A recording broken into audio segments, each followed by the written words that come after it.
हमारी खुदावंद यस्सु की अंजील मुक़द्दस मत्ती के मुताबिक उसका 15वां बाब 21 से 28 आयत तक। एक दिन यस्सु जो नासरत से रवाना होकर सूर और सैदून के इलाके में गया, और देखो एक कनानी औरत जो उस मुल्क की थी पुकारते हुए कहने लगी, ए खुदावंद दाऊद के बेटे, मुझ पर रहम कर, मेरी बेटी को एक बदरूह बुरी तरह से सताती रहती है।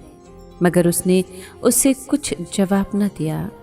तब उसके शागिर्दों ने पास आकर उसकी मन्नत की और कहा कि उसे रुखसत कर, क्योंकि वो हमारे पीछे चिल्लाती है।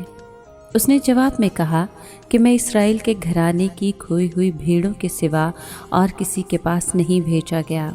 लेकिन वो आई और उसे सिजदा करके कहा, ए खुदावंद मेरी मदद कर। उसने जवाब में कहा कि बच्चों की रोटी लेकर पिल्लों को डाल देनी मुनासिब नहीं। तो उसने कहा, सच है खुदावंद, क्योंकि पिल्ले भी उन टुकड़ों से खाते हैं जो उनके मालिकों की मेज़ से गिरते हैं। इस पर यीशु ने जवाब में उससे कहा, ए औरत, तेरा ईमान बड़ा है, जैसा तू चाहती है तेरे लिए वैसा ही हो। और उसी घड़ी उसकी बेटी ने शिफा पाई। पाक कलाम के पढ़े और सुने जाने पर खुदावंद की बरकत हो, खुदा का शुक्र हो। अजीज़ दोस्तों, आज की अंजील में हमने सुना जिसमें बताया गया कि यस्सु फ़लस्तीन की सरहद से बाहर गया।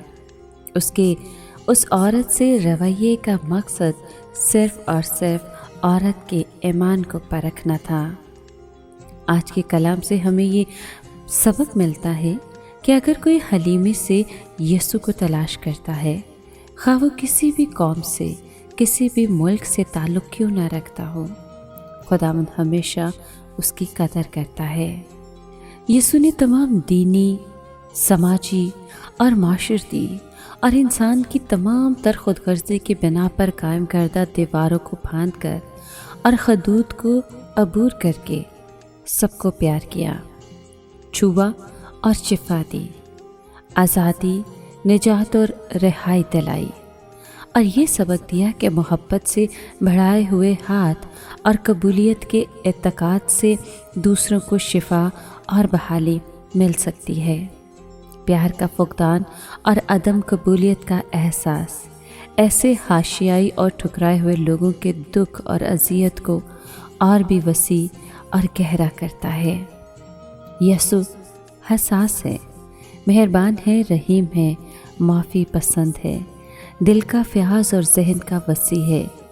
वो ख़ारजी और ज़ाहरी मयार और कवायद और ज़वाबत की बजाय इंसान के दिल की सफाई देखता है।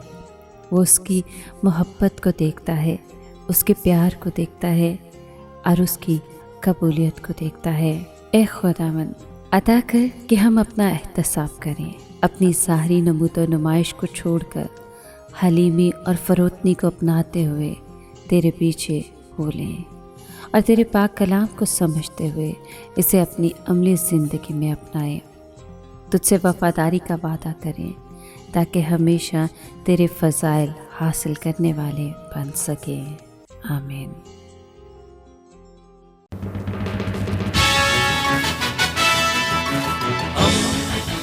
दोस्ती का पैगंबर, रेडियो वेरितास एशिया।